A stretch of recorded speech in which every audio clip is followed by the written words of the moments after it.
హరినామ సంకీర్తన చేయటం వలన వైకుంఠ ప్రాప్తి లభిస్తుందని పురాణాలు ఘోషిస్తున్నాయి. మన పూర్వీకుల నుంచి నేటి వరకు ఆలయాల్లో హరినామ సంకీర్తనను ఆలపిస్తున్నారు. అందులో భాగంగా ధనుర్మాసం మొదటి శనివారాన్ని పురస్కరించుకొని నేడు గోవిందరాజస్వామి ఆలయం నుంచి మేళ తాళాలు మంగళ వాయిద్యాల నడుమ గోవిందనామ సంకీర్తనను ఆలపించారు.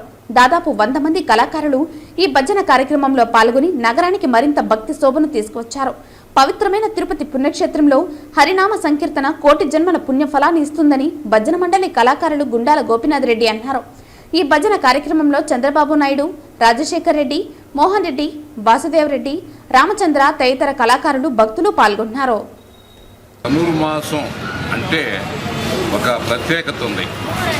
మన పూర్వకాలం నుంచి కూడా ఈ నెలలో పండగ నెల అంటారు. జనవరి సంక్రాంతి దాకా కూడా ఈ ధనుర్మాసంలో పెద్దవారిని తలుచుకుంటూ వారికి నైవేద్యాలు భోజన కార్యక్రమాలు ఇస్తూ భగవన్నామ స్మరణతో మారుమ్రోగుతుంది మన ఆంధ్ర రాష్ట్రం అంతా కూడా. ఈ ధనుర్మాసంలో ప్రతి ఆలయంలో కూడా రామాలయాల్లో ఈ హరినామ స్మరణ అనేది భక్తులకు వినిపిస్తూ ఉంటుంది. అది భక్తుల్లో ఈ భక్తి భావాన్ని పెంపొందించేదానికే ఈ యొక్క ధనుర్మాసం నెల. దీంట్లో భక్తులు విరివిగా వచ్చి తమ కార్యక్రమాలు నిర్వహిస్తూ ఉంటారు. రాయలసీమ రంగస్థలి చైర్మన్ గుండాల గోపీనాథ్ రెడ్డి యొక్క నిర్వహణలో సంవత్సరం నుంచి ప్రతి శనివారం కూడా ఈ యొక్క నగర సంకీర్తన అనేది మారుమ్రోగుతూ ఉంది.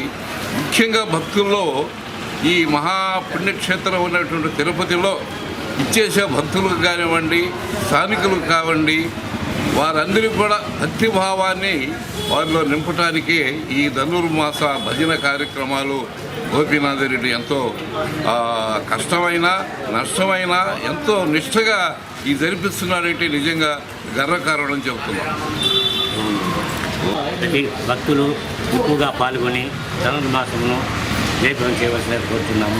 ఈ ధనుర్లో ఎక్కువ మంది భక్తులు పాల్గొని ప్రతి దినము ప్రతి శనివారము భజన